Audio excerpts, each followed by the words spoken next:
I'm really grateful to Ram Madhav ji, who is now mentoring our university. In fact, he has helped one of my colleague in a very personal matter in Qatar, and thereafter, our relationship has become very close. Of course, for years, I have been benefiting by his writings. So I have attended hundreds of conferences as an academic in my life, but in terms of content, I have not seen this content-rich conference. For our session, already you heard two speakers who talked about spirituality, our religious leaders. We have highest respect for them. But as you know, I have been writing on this, that theology and law are different. I have been saying that Sharia is not about law. The word for law is fiqh. And I have been also writing, many people have been very upset with this statement of mine, that in his wisdom, the God has not given us law. So be it the Hindu law or a Muslim law, it is not divine. They have given us right to evolve our law as per our circumstances. So I have a very eminent panel. Before I just hand them over, I would like to flag some issues which come to my mind. There was a talk about marriage, how it can become a spiritual union.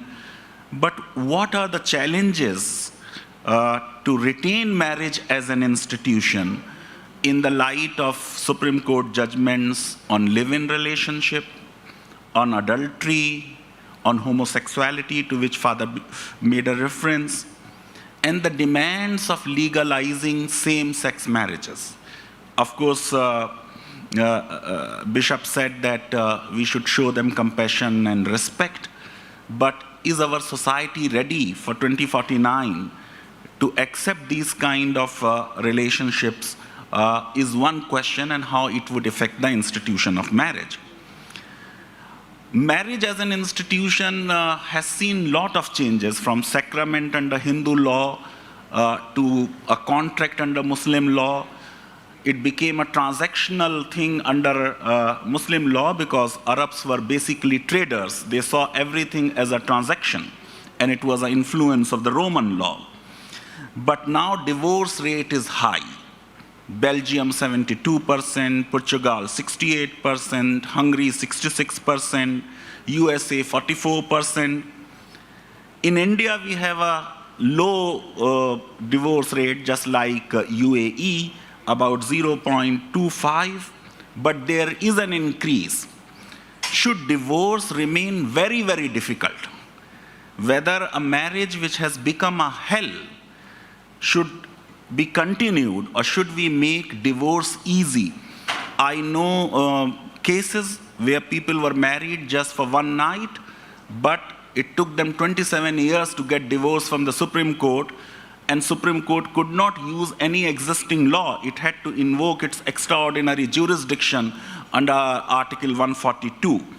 Can we have some kind of ADR mechanism outside the court mechanism of arbitration, mediation, which can facilitate separation? If life has become hell, both of them go out in a dignified way with less pain and with respect to each other. And the third issue, which I think even before we reach 2047, we have to address, is it not high time that we recognize domestic work performed by the wives in the houses, by our women in the houses, as productive work? The economic value of the services by our women is whopping $612.8 billion per year.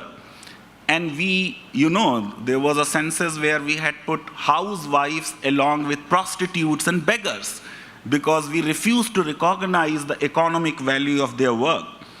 If you look at how men look at household work, if 2011 census I can quote, 1.59.85 million women said that this is their main job, but only 5.79 million men said that household is their main occupation. Every day, Supreme Court judgment is there where Chief Justice Ramanna said, 299 minutes women are doing unpaid household work, and this is something about which we need to find answer as we enter the meta age. Similarly, freedom to marry. In a country where you now have right to privacy as a fundamental right, Supreme Court saying whom you marry is absolutely a personal choice. Can we really regulate marriage? Can we really say that only people of one faith need to marry? You know, Special Marriage Act was a voluntary uniform civil code. Look at the number of marriages which are registered under uniform civil code. I think rarely people register their marriages unless they want to go abroad or it is an interfaith marriage. But there has been attempts to control this freedom. And as I say that everything is in our history, so I recall even Akbar had prohibited it in one of the decree where he said, if a Hindu woman fall in love with a Mohammedan and change her religion, she should be taken back from him by force and be given back to her family.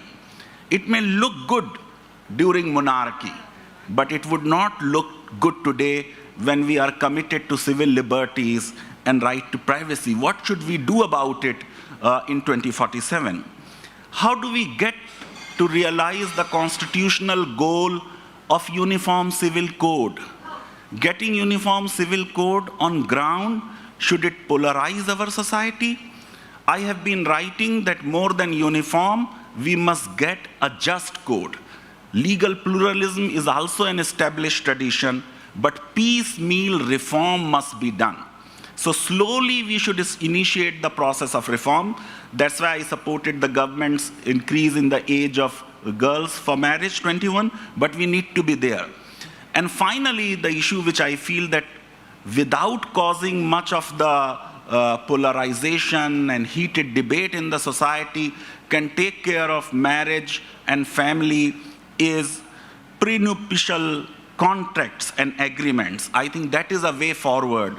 Let the future spouses, before they enter into marriage, sit together and decide how they want to lead their life. I have seen one nikah nama in Hyderabad, which was in 12 pages, where even it was written that the children will not be sent to madrasa. It was written that you are a bipolar person, you will take medicine on time.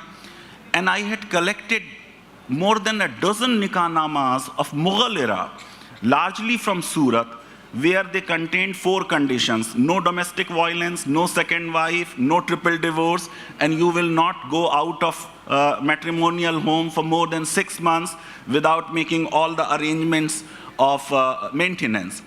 And finally, about religion, we had 2 great keynote addresses. Indians are essentially religious. 97% of us believe in God. And there is an increase in religiosity. I am not a religious person, but I am sad to see that this excessive religiosity is devoid of spirituality. There have been concerns about change of religions, but if you go to Pew survey, 0.7% Hindus alone who were raised as Hindus changed their religion. But good news, it's 0.8% people who are not raised as Hindus have now adopted the Hindu religion. What do we do with religion? What role religion should play in our politics? Religion, to me, as a constitutional law teacher, is a private matter, and therefore should state be concerned about something which is private. These are some of the issues which come to my mind. Let me now request my co-panelist and speaker,